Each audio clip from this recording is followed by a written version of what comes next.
بسم اللہ الرحمن الرحیم۔ ناظرین، آج آپ کی خدمت میں ایک اور ویڈیو کے ساتھ حاضر ہوئے ہیں، اور ہماری اس ویڈیو کا مقصد فرقہ اہل حدیث کا دھوکہ اور ان کی حقیقت سامنے لانا ہے کہ فرقہ اہل حدیث حدیث کے نام پر کس طرح جھوٹ بولتے ہیں اور دھوکہ دیتے ہیں اور عوام کو گمراہ کرتے ہیں۔ اب سارے ہی فرقہ اہل حدیث میں کھلبلی مچی ہوئی ہے اور سارے فرقہ اہل حدیث پریشان ہیں جب سے ڈاکٹر ذاکر نائک صاحب نے بیان دیا ہے۔ حالانکہ یہی فرقہ اہل حدیث ہیں جو ڈاکٹر ذاکر نائک کو بہت بڑا عالم مانتے تھے اور بتاتے تھے، اور یہ کہا کرتے تھے کہ ڈاکٹر صاحب ہر بات قرآن سے کہتے ہیں، حدیث سے کہتے ہیں، ریفرنس سے کہتے ہیں۔ لیکن مزے کی بات یہ ہے کہ جب انہوں نے قرآن سے ان کے خلاف جو باتیں تھی، یعنی قرآن پڑھا اور کہا کہ اللہ نے ہمیں مسلمان کہا، اس لیے اپنے آپ کو اہل حدیث کہنا یا اہل قرآن کہنا نہیں چاہیے، جو قرآن نے کہا وہی کہنا چاہیے، تو اس سے فرقہ اہل حدیث بہت پریشان ہو گئے اور سارے کے سارے ڈاکٹر ذاکر نائک پر برس پڑے ہیں۔ ہر ایک کے بیان آ رہے ہیں، اسی طریقے کا ایک بیان ان مولوی صاحب کا بھی سننا۔ اسی طریقے سے ڈاکٹر صاحب نے کہا کہ کسی بھی طریقے سے نماز ہو جاتی ہے، یعنی رفع دین کریں گے تب بھی نماز ہو رہی ہے اور نہیں کرتے ان کی بھی نماز ہو رہی ہے، کیونکہ فرقہ اہل حدیث عوام کو دھوکہ دیتا ہے، اور بعض فرقہ اہل حدیث کہتے ہیں کہ رفع دین کرنا فرض ہے، اس کے بغیر نماز نہیں ہوتی، اور رفع دین کا مسئلہ اتنا اونچا اور اتنا اٹھا رکھا ہے کہ بعض فرقہ اہل حدیث والے لڑنے کو، مارنے کو، مرنے کو تیار ہو جاتے ہیں رفع دین کے وجہ سے۔ حالانکہ رفع دین نہ کرنا یہ رسول اللہ صلی اللہ علیہ وسلم کی سنت ہے اور صحیح حدیث سے ثابت ہے۔ بخاری کا نام لے کر فرقہ اہل حدیث دھوکہ دیتا ہے کہ پوری نماز بخاری کے اندر موجود ہے، حالانکہ جو صحیح بخاری ہے، جیسا کہ یہ مولوی صاحب دعویٰ کرتے ہیں کہ یہ بالکل صحیح بات ہے کہ امت کا اجماع ہے کہ صحیح بخاری مضبوط کتاب ہے، اور قرآن پاک کے بعد سب سے اونچی کتاب بخاری ہی سمجھی جاتی ہے، لیکن اتنی اونچی کتاب میں فرقہ اہل حدیث کا سب سے پہلا مسئلہ یعنی ہاتھ باندھنا، کیونکہ نماز شروع ہوتی ہے ہاتھ باندھنے سے۔ جب آدمی کھڑا ہوگا تو سب سے پہلا کام نماز میں ہاتھ باندھنا ہے، تو فرقہ اہل حدیث عوام کو دھوکہ دیتا ہے کہ سینے پر ہاتھ باندھنے کی حدیثیں صحیح بخاری میں موجود ہیں، لیکن ہماری کئی لوگوں سے، ان کے عالموں سے، ان کی مسجد میں جا کر بات ہوئی ہے، ابھی تک سینے پر ہاتھ باندھنے کی کوئی حدیث ہمیں نہیں دکھا پایا بخاری کے اندر۔ ایک حدیث ہے، حدیث نمبر 756 ہے، تو اس میں سینے پر ہاتھ باندھنے کا ذکر نہیں ہے، بلکہ حنفی لوگ جس طریقے سے دائیں ہاتھ کو بائیں ہاتھ کی کلائی پر رکھتے ہیں وہ ذکر ہے صحیح بخاری میں۔ انشاءاللہ وہ بھی ہم آپ کو دکھائیں گے۔ فی الحال آپ ان مولوی صاحب کا بیان سنیں، اور انشاءاللہ ہم آپ کو بخاری سے ہی دکھائیں گے کہ اللہ کے رسول صلی اللہ علیہ وسلم نے کیسے نماز پڑھی، بخاری سے۔ جی، یہ بخاری کے نام پر جھوٹ بولتے ہیں، حالانکہ بخاری دیکھتے بھی نہیں ہیں، پڑھتے بھی نہیں ہیں۔ ایک نوجوان لڑکا تھا تقریباً 18-20 سال کا، میرے برابر میں نماز پڑھ رہا تھا۔ جب وہ نماز سے فارغ ہوا تو میں نے اس سے پوچھا، بیٹا یہ نماز جو آپ نے پڑھی ہے کس عالم سے سیکھی ہے؟ تو اس نے کہا کہ میں نے بخاری سے سیکھی ہے، حدیث کی کتابوں سے سیکھی ہے۔ تو میں نے کہا بیٹا یہ والی جو سینے پر ہاتھ باندھ رہے تھے آپ، یہ بخاری میں حدیث ہے؟ تو اس نے کہا ہاں حدیث ہے، اگر میں نے دکھا دی تو کیا کرو گے؟ میں نے کہا بیٹا اگر آپ نے دکھا دی مجھے، میں سینے پر ہاتھ باندھنا شروع کر دوں گا۔ تو اس نے کہا چلو آؤ میں دکھاتا ہوں تمہیں۔ میں اس کے ساتھ چل دیا، وہ اپنے گھر میں گیا، میں باہر انتظار کرتا رہا۔ تقریباً 5 منٹ یا 10 منٹ کے بعد تو وہ نکل کر آیا، ڈھونڈ ڈھانڈ کے بخاری لے کر آیا اور بخاری کھولنے لگا، اور بہت دیر تک پینچ کو الٹ پلٹ کرنے لگا۔ میں نے کہا کیا ہوا بیٹا، مل نہیں رہی؟ تو تھوڑا پریشان ہو گیا وہ، تو کہنے لگا دیکھو یہ پڑھو۔ میں نے کہا بیٹا تو پڑھ کے سنا دے، تو نے پڑھ رکھی ہے نا، اور پڑھ کر تو نے عمل شروع کر رکھا ہے، تو ذرا پڑھ کے سنا دے۔ تو اس نے وہی حدیث کھولی، حدیث نمبر 756، جس میں دائیں ہاتھ کو بائیں ہاتھ کی کلائی پر رکھنے کا ذکر ہے، نہ کہ سینے پر ہاتھ باندھنے کا ذکر ہے۔ اب فرقہ اہل حدیث دھوکہ یہ دیتے ہیں کہ دیکھو اگر اس کو زرہ پر رکھیں گے تو کہاں آئے گا، تو حدیث میں تو نہیں لکھا کہاں آئے گا، اس میں تو یہ لکھا ہے دائیں ہاتھ کو بائیں ہاتھ کی کلائی پر رکھنا۔ خیر اس سے نہیں ملا تو اس نے کہا چلو مولانا صاحب کے پاس۔ میں نے کہا بیٹا مولانا کے پاس نہیں جانا، میں تو بخاری کے پاس آ گیا، قرآن کے بعد سب سے اونچی کتابیں مجھے اس میں سے دکھا دیں، میرا کام ہو جائے گا۔ نہیں مولانا کے پاس چلو وہ سمجھائیں گے۔ میں نے کہا بیٹا ہم مولانا کی بات کیوں مانیں جب حدیث بخاری کی موجود ہے، ہمیں تو بخاری سے دکھا۔ تو وہ اتنا پریشان ہوا کہنے لگا نہیں مولانا کے پاس چلو۔ ہم نے کہا ٹھیک ہے بھائی چل مولانا کے پاس چلتے ہیں۔ تو ہم ان کی مسجد ان کے مرکز میں گئے اور وہاں 4-5 لوگ بیٹھے تھے۔ ہم نے کہا بھئی یہ لڑکا ہمیں لے کر آیا اور کہہ رہا ہے کہ بخاری میں سینے پر ہاتھ باندھنے کی حدیث ہے۔ تو انہوں نے کہا کہ نہیں بخاری میں تو نہیں ہے جی، دوسری کتابوں میں ہے۔ میں نے کہا بھئی یہ لڑکا تو بخاری میں بتا رہا تھا اور ہم بخاری میں دیکھنے کے لیے آئے۔ بہرحال وہاں ہم آدھے گھنٹے رہے ہیں، دوسری کتابوں میں دکھاتے رہے لیکن بخاری میں وہ حدیث نہیں تھی، اور دوسری کتابوں میں بھی تھی وہ بھی ضعیف تھی۔ بہرحال تو یہ عوام کو دھوکہ دیتے ہیں۔ اب آپ ان کی بات سنیں اور انشاءاللہ ہم بخاری سے ہی ان غیر مقلدوں کا بخار اتار دیں گے ابھی انشاءاللہ۔ آپ پہلے ان کی بات سنیں پھر آگے چلتے ہیں۔ یہ کہنا کہ ہر طریقے کی نماز ہو جاتی، جو چاہے ہاتھ باندھے، جو چاہے سر پہ رکھے، جو چاہے جیسے چاہے رفع الیدین کرے نہ کرے۔ صلی اللہ علیہ وسلم نے فرمایا بیت اللہ کے پاس اور مجھے عشاء کی نماز پڑھائی، اللہ کے نزدیک اتنی اعلیٰ اور عرفہ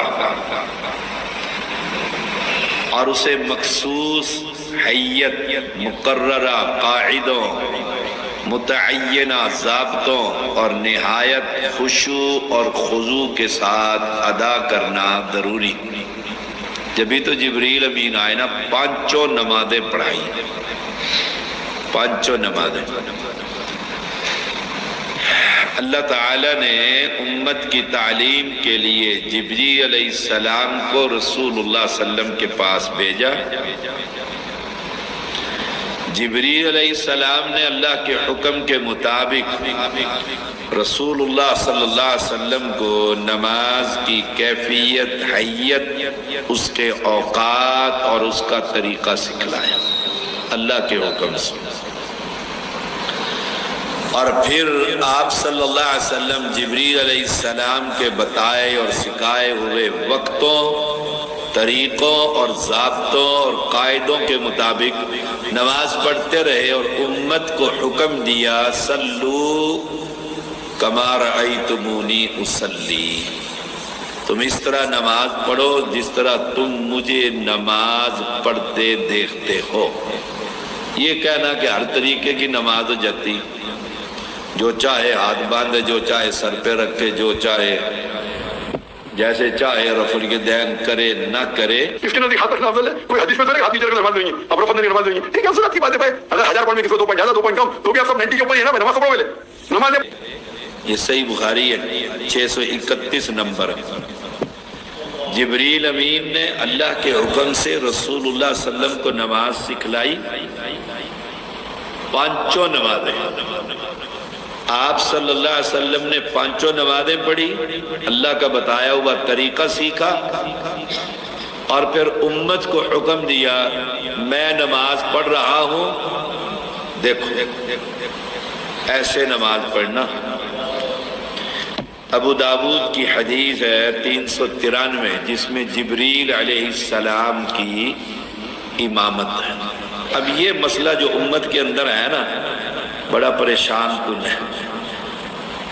کچھ کہتے ہیں جی بس نماز پڑھو جیسے مرضی پڑھو، جیسے مرضی نہیں، نماز پڑھو جیسے رسول اللہ صلی اللہ علیہ وسلم نے پڑھی۔ اپنی علمی پیاس دور کرو، احادیث کا ذخیرہ خریدو، اپنے گھر میں رکھو، صحیح بخاری رکھو۔ ساری امت کا اتفاق ہے قرآن کے بعد سب سے بہترین سچی کتاب صحیح بخاری۔